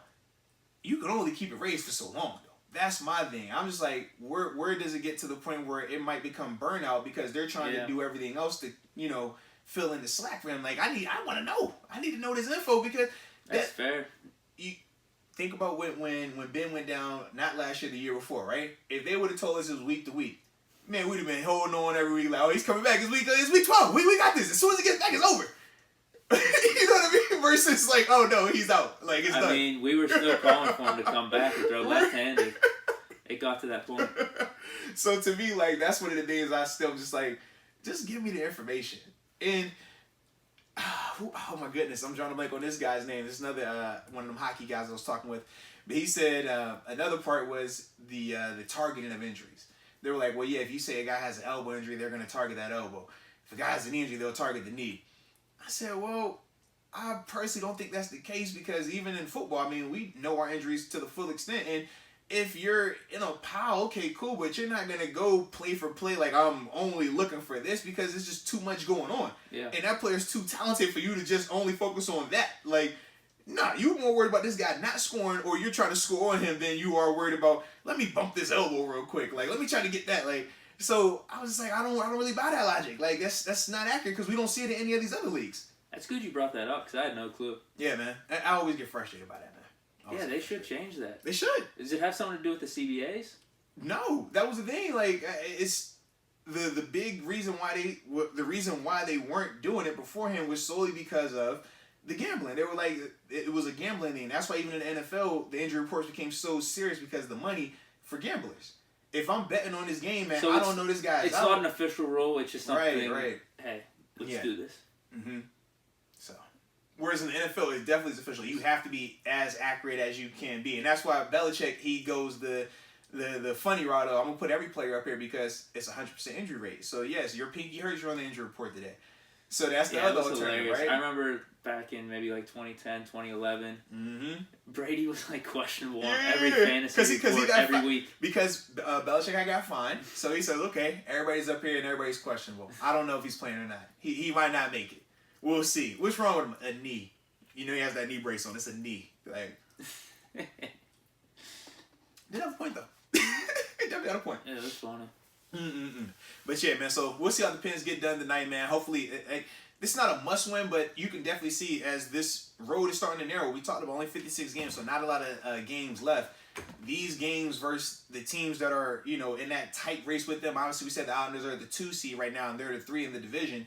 You definitely have to get these type of games. You have to keep stacking them, and they've been doing that. They've been winning the ones they're supposed to win, and winning a fair share of the ones that we think that they shouldn't win either. So they definitely just got to keep it going, man. Yeah, until they show us otherwise. Yeah, that's when you could press the panic button or the cause for concern. But yeah, we're in a good spot, especially with all the injuries, and it seems like everyone's stepping up. Yeah, without a doubt, man. All right, so before we get up out of here, man, we got one last thing to talk about, man. And you know this is what I love right here. This is for my UFC heads. We had that big UFC 260 fight this weekend. Francis Ngannou versus Stipe Miocic for the heavyweight championship of the world. Oh, it's so beautiful. It was beautiful. Did you get a chance to see any of the highlights, man? I did check out some of the highlights. Oh, my gosh. I did check out some of the highlights. Nigerian nightmare. Love it. Yeah, it looks like Stipe was just getting rocked kind of the whole time. So, it was one of those fights where you had the classic battle of the power puncher, the KO guy, Francis Ngannou, versus the highly skilled, you know, but still knockout power champion in terms of Stipe. Now, Stipe was the longest tenured champion at heavyweight in terms of just title defenses and everything like that. And he had already beat this guy as well, like destroyed him, wasn't even close. We just kept taking him down. Took him down, it was Stipe's personal record, but took him down 6 times in the fight. Like, just, it was bad. We were watching the fight like, yo, are you for real right now? Like, this that scary guy? Like, this is how you beat him. So that was the anticipation of, all right, can he do it again? Can he take him down again? Has this guy's game evolved? Because even though he was on a 3-fight win streak, he literally was only in the ring for or the octagon for only 3 minutes combined in those 3 fights because they were all just knockouts in the first round. So it was a lot of, speculation of if he could do it. And the first telltale sign that let us all know it was going to be a different night, Stipe Miocic, he goes to take him down. This is after he got rocked because Francis, he got dynamite in his hands. He had caught him early, bop. All right, cool. So Stipe feels it, and he goes to take him down. And when my man Francis, he hits the sprawl from wrestling standpoint, circles around, takes his back, and you're just like, oh, we didn't know he was even capable of wrestling. Like, we've never seen him have to wrestle, ever. And every time he's been taken down, it's looked like just bad, like he doesn't know what he's doing. And when we saw that, that changed everything. Because now Stipe knew he had to stay on his feet. And from there, that played right into what Francis wanted to do. Yeah, it was beautiful to see his growth because you never know some of these guys who they come off as one-trick ponies. You're like, well, we've only seen this from this guy. We've never seen you do the other side. But for him, he literally showed a whole other element of his game, and it made him very scary now. So is he in his prime? Could this be without a doubt. Could this be a run? Yeah, so this is the thing. It's only 2 people that are going to give him an issue right now. So he can go on a run in terms of, we'll say 2.5, because obviously he has the option of rematching Stipe, which we would all love to see that trilogy. Even though he got knocked out, I still think Stipe would beat him if they fought the 3rd time. Whoa. No different than when, so think about this. He was the underdog though in this one. He's always been the underdog. He was, even when he fought Daniel Cormier, right? Who people view as one of the greatest, or he's in the conversation in terms of what he was able to do being a double champ, light heavyweight and heavyweight, right? The first time Stipe and DC fought, DC knocked him out. Clean, sleep. And we were all like, oh, it's over. Then they fought the next 2 times. The second time, Stipe knocked him out. And then the 3rd time, Stipe just destroyed him for 5 rounds. So seeing Stipe get knocked out isn't new. It was just like Stipe got caught. And the problem was once he got caught, even though he didn't go down initially, he had a false sense of security happen. So while he gets hit and he's stunned, he's backpedaling, right? And while he's backpedaling, he throws this jab and it connects. And Francis stops for a second and pauses. him kind of being in and out of it, he thinks he has him hurt. So now instead of him retreating and getting himself back, all right, I'm going to go back in this thing. And as soon as he goes back in, Francis won another one. And that's where you see the picture of his like leg folded up, him falling back. But it was like, you can see he wasn't out. You know what I mean? Most of the guys, as soon as Francis touches them, they go to sleep. So the element was there. It was just that little lapse of the little jab stuck him. And he just, all right, I can go back in this thing and got caught. I think, man, if they fight again, though, it's different because we haven't seen fighters last that long with Francis. This dude he's been what 6.5 rounds with him now, right? 5 from the first fight, and then 1.5 from this last fight. So to me, I'm just like, I think there's still some intrigue to go with that fight. That's one option. The next option, you got John Jones. That's the money fight. Bones Jones has finally made his bump up to heavyweight, and he's just in the waiting hole right now, right? Because he was going to fight whoever the winner was, but now they're trying to get the money negotiated because this is one of those mega fights, like break the bank, crazy fight, greatest UFC fighter of all time. If Stipe would have won, it would have been Stipe and Jones? Yeah, it would have been Stipe. Yeah, Jones was going to fight whoever was going to win this fight. Okay. Like, that was how it was going to be promoted, right? So they're the champion now. Yeah. What's Jones at? So Jones is at 205. He was there, right? He relinquished that title, and now he officially bumped up to heavyweight. So this is going to be the first time in his career.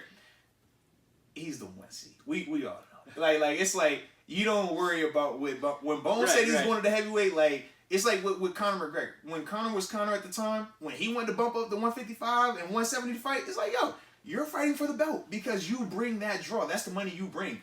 So with Jones, he's that type of draw. Is he a little bit past his prime? Where's he at? No, I mean, he's on the back end without a doubt. He could have been retired if he wanted to. But for him, it's weird because he's older, but he had a 3-year no fight when he was doing with the legal stuff, right? Between the stuff that happened where he had the DUI, then he had the PD thing. So it all happened like back to back. So it was like a 3-year span of no fighting.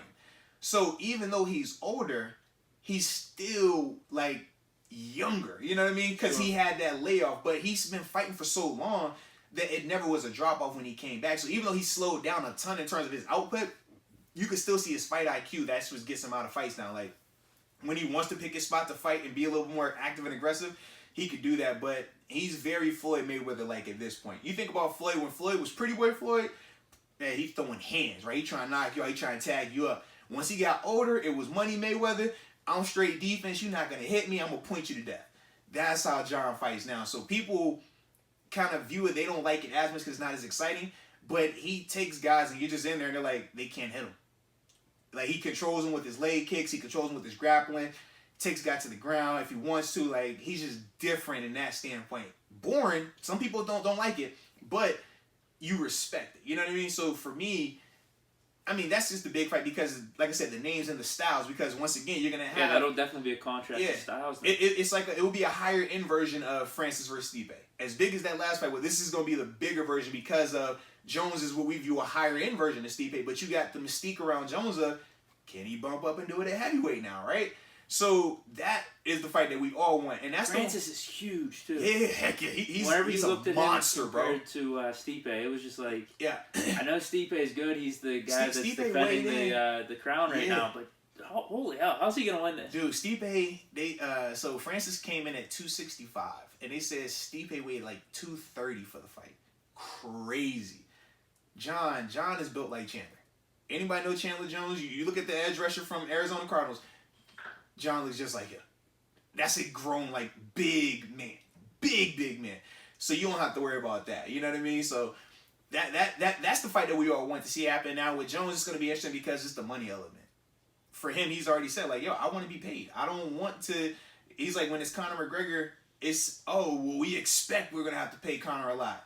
But when it's Jones, like, you're scared to take a fight because you don't want to get, you know what I mean? And he's like, nah, man, I want to get paid. The same way certain people are going to come in here and ask for money, and you don't even bulk it, you just pay them, I want that same type of respect. So that's going to be interesting to see how it plays out. But we have a third option, though. Well, the third option is this, Derek Lewis, the Black Beast. Now, he's the guy, you might know him. He was the one where he was like, yo, my balls, right? Yeah. Like, he's another knockout. He just knocked out someone like a month ago. Curtis Blades, that was the one UFC match I was watching, Yeah, so for Derek actually holds the record. He was getting owned the whole time. He's a knockout guy. He was getting dominated. But that's what makes it interesting, right? This is a knockout guy. He was like, yo, I knew he was going to beat me. All I had to do was wait for the uppercut. And he literally, the whole fight, he just stood there, hit, kick. And when that guy went to take his one shot, caught him with the uppercut, ended the fight. So Derek Lewis is the other intriguing guy because Derek actually owns the record for most knockouts at heavyweight. Okay. Whereas Francis is number 2. So you see how, well, not even at heavyweight, it's just UFC history right now. So when you look at Derek Lewis, you're like, you have the intrigue of those two guys going because they're both knockout artists. And anything can happen. Anything can happen. But that's another one that's intriguing. So if you're John Jones, you're excited because, I get first dibs at the negotiation, but if it falls through, you still are good. Because if he fights Stipe in a rematch or he fights Derek Lewis, you're still in prime position to fight whichever one of those guys come on top of that belt. So if you're John, you're good. But I think for fight fans, we want to see that fight happen now. We don't want to have to wait. Yeah. How do you see it playing out? What's the timeline, you think? How soon could it be done? Summer? Nah, I think if they make this fight happen, it would be... If it's already March, it'll be fall.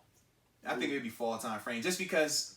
For Francis, even though he didn't take a ton of punishment, like, he still got hit up. You know what I mean? He got hit enough. So, if it's a rematch, it'll happen sooner. If he goes the Stipe route, you can see that in the summer. I think if it's John, though, I think we're looking a little bit more later September, October time frame. It sounds like the Stipe one would be better for 2 years down the line.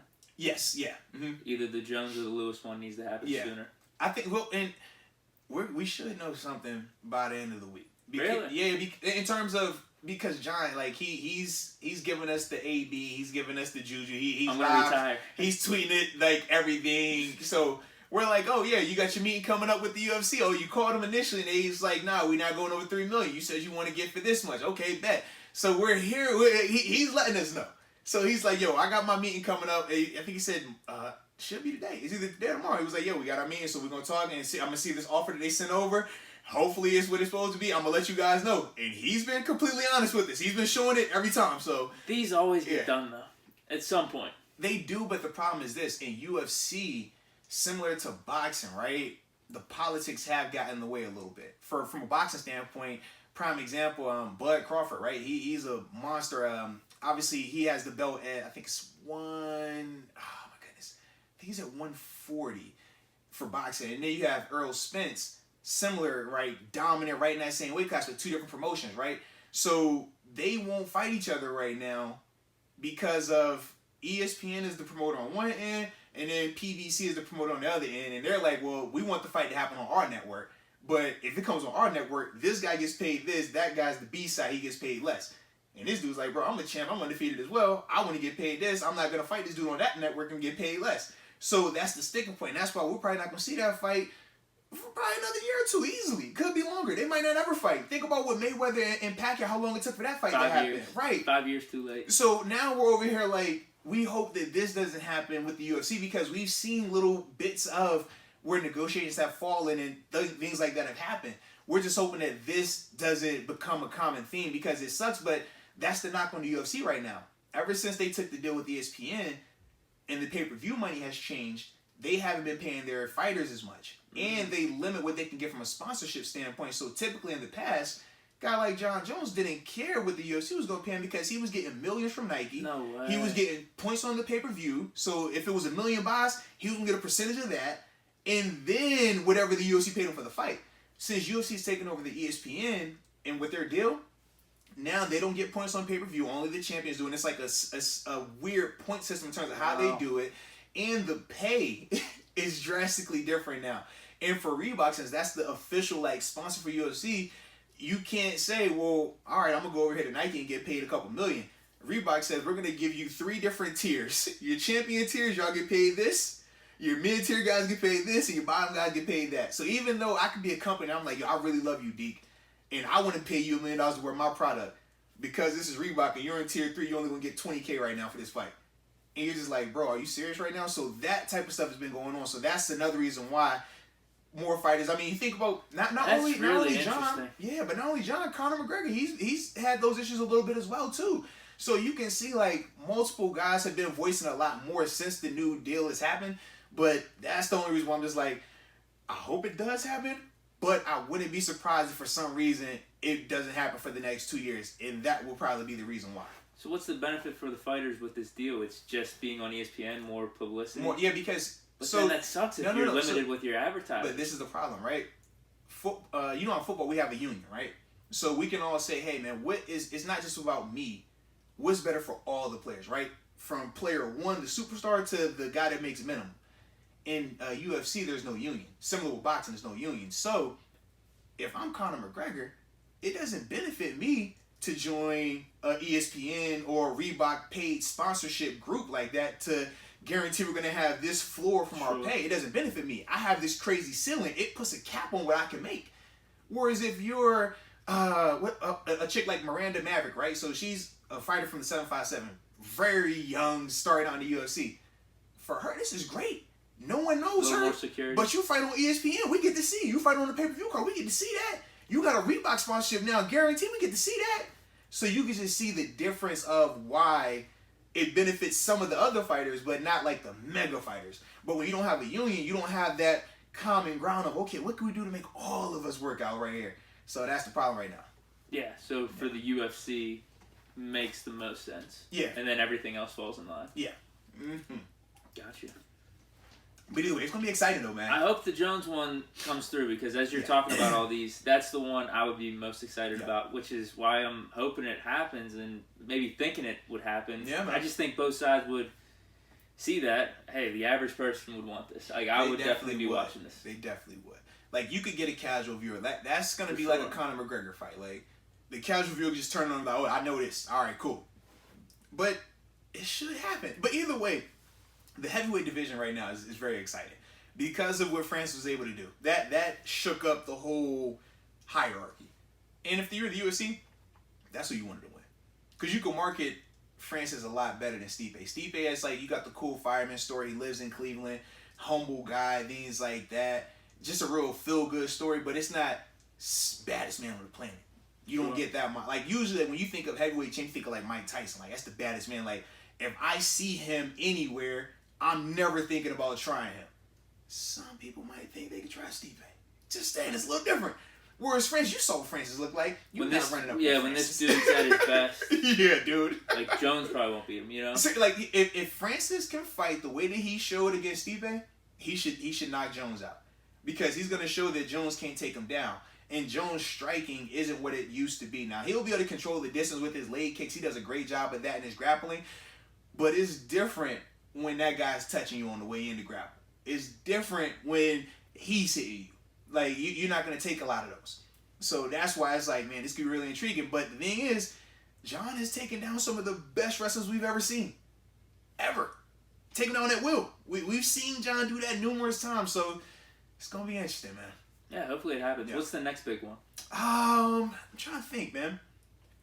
Because this was the big one right here, man. Let's see what we got coming up here from a UFC style. I like when we get to talk a little combat sports. I don't want to call boxing. You got to switch them up, let them know the difference here. I was even thinking on my way over. All right, so UFC's bigger than boxing right now. Oh, yeah, it's not close. Yeah, absolutely. But that's because the politics, the stuff that I talked about with boxing, with the Bud Crawford, Earl Spence stuff, that's been going on. Even we said with Mayweather and Pacquiao, like, that happens too much because in boxing, people are more concerned with perfect records. Whereas in UFC, it's more so take the chance. Sure. Like, the chance is rewarded in UFC versus in boxing, it's like, it almost benefits you to never take a chance and be 50-0, and we would just love you being 50-0, and then you take that one mega fight, and if you lose, like, oh, he's 50-1. But we think, oh, when a guy loses one mega fight, we like, oh, that's the end of the world for that guy. Whereas in UFC, we said, bro, Francis got destroyed by Stipe, 3 fights ago.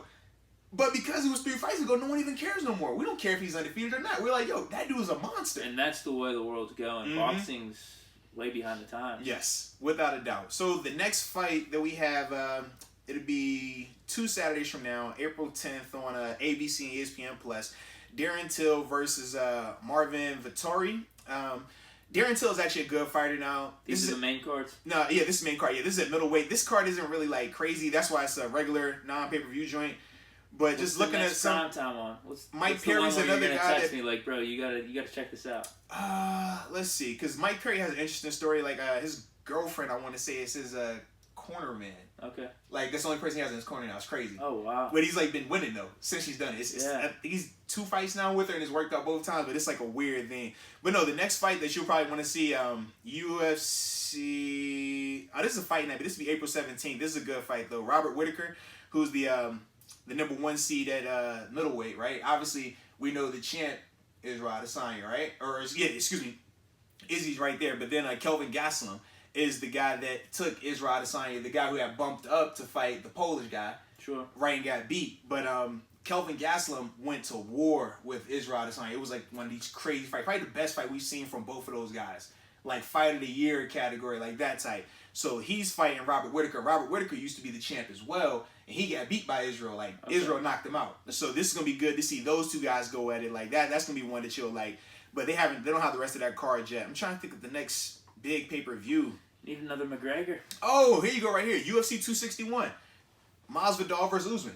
That's the one. Yes, indeed. So Masvidal, that's the guy they call Street Jesus, right? That's the dude. He had the highlight. He looks like Charlie Whitehurst. So he had the knee to the head, the big knee knockout where he, like the fight starts, he runs to the middle and just flying knees a guy, knocks him out. Like that's Jorge Masvidal. Now he's a beast in terms of his knockout ability, and this is a rematch. Kamaru Usman has been dominant at welterweight, right? But he's more of a take you down, grapple specialist. Guys hate watching him, but he's dominant.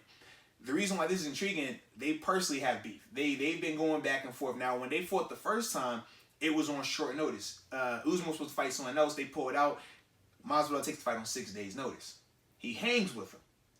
Now, people only... He ended up losing. Yeah, he ended up losing, but people always view the person taking the fight on short notice, and they only look at it as a positive from their perspective if they hang. They don't talk about, well, they still lost, right? But they'll use that as a negative for the champ. And I'm just like, for the champ, you gotta think, not only, I understand that Masvidal's taking the fight on 6 days' notice, but this guy only gets 6 days to change his game plan now and prepare for somebody totally different. Stylistically, everything. So it's very challenging for both sides, and typically a lot of the champs don't take fights on short notice because of that. And that was a knock on a lot of those guys. So it was cool to see him actually say, I'm gonna stay in here and fight this guy, but most of the time they won't do it because it's like, I've spent past 2 months training for this guy. My game plan was for this guy. Now you want me to just 6 days switch it up and fight a totally different style fighter? Like, that's very difficult to do. So it was good to see that, but this is going to be a good fight because they talk, like I said, Jorge talks a ton of trash. So they're going to sell the fight. He's like the, Conor McGregor light, Conor McGregor 2.0, right? Sure. In terms of trying to sell the fight. Usman, it's gonna be a war though. It's gonna be a good fight. But this card is definitely stacked. Valentina Shevchenko, she is a animal. That's the woman fight I was telling you about at flyweight that we said who could challenge Amanda Nunes. We said she could be one, but I think she's too small for her. She typically wins all her fights by violence, like just assault. Like just you're like, how did you hit this chick 400 times in the face? Like how? And she would only be hit like 10. Like, she's that type of just dominant fighter. So she's fighting Jessica Andrade. That's going to be a good fight. And then Wei Lee, right? You remember she fought the chick that got the forehead name. So she's the one who won that fight, though. She was the one who actually was giving that out. She's fighting Rose Namajunas. Now, Rose Namajunas used to be the champ at strawweight. She was the one who took the belt from the chick that had the forehead. So the chick that had the forehead name, Johanna Jędrzejczyk, she was dominant. One of the scariest women fighters out. Okay. Was killing people. And Rose knocked her out. And when it first happened, it was like, well, she was cutting weight, she was dehydrated, this and that, kind of the excuse thing. Then they came back and ran it back. Rose beat her again. This time she didn't knock her out, but she like whooped her. Okay, like it was so clean. This one has storyline. This one though, this is gonna be good because Wei Lee, she can fight. We saw, like I said, that should win fight of the year. That fight that they had in January, right? Her and Johanna.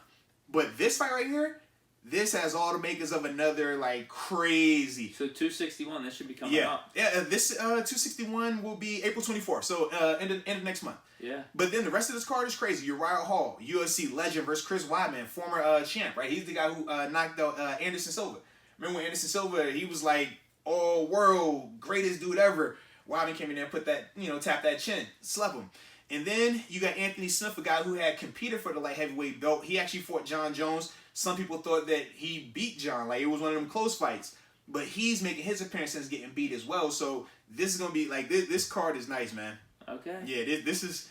Yeah, the other ones are like play. The other ones are more so you watch 1 or 2 fights on the card. This is the one where you just tune it in. You turn it on and you don't got to touch the TV. Just leave it on. Hopefully one of my buddies buys it. Yeah. But yeah, man. So This is dope right here, man. This is a good podcast. Was this a successful test run? Oh, well, you know what? Let's check before we sign off. Let's see.